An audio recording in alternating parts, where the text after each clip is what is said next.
اور وہ جو 1,00,000 صحابی جمع ہوئے تھے،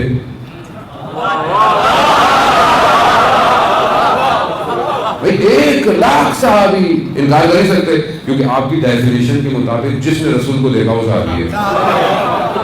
ہم سب نے دیکھا 1,00,000 صحابی، ساری کتابیں جمع کر، سب کتابوں میں موجود ہے، یہ متواتر ہے یہ حدیث کہ 1,00,000 صحابی جمع ہیں۔ رسول نے جو ہے وہ جو آگے رہ گئے تھے ان کو پیچھے بلایا، جو پیچھے رہ گئے تھے ان کو آگے بلایا۔ کوئی یہ نہ کہے کہ ہم آگے نکل گئے تھے، کوئی یہ نہ کہے ہم پیچھے رہ گئے تھے، نہیں، سب کو جمع کیا اور ان کی سواریوں کے پالان کروائے، پالان کروائے۔ کہا ایسا ممبر بنے گا کہ اس سے پہلے نہ کبھی بنا تھا نہ کبھی بنے گا، اور یاد بھی رہے گا، کیوں کوئی جا ہی نہیں سکتا، کوئی جا ہی نہیں سکتا۔ اب بن گیا خطبہ، ایک پارے کے برابر ہے خطبہ۔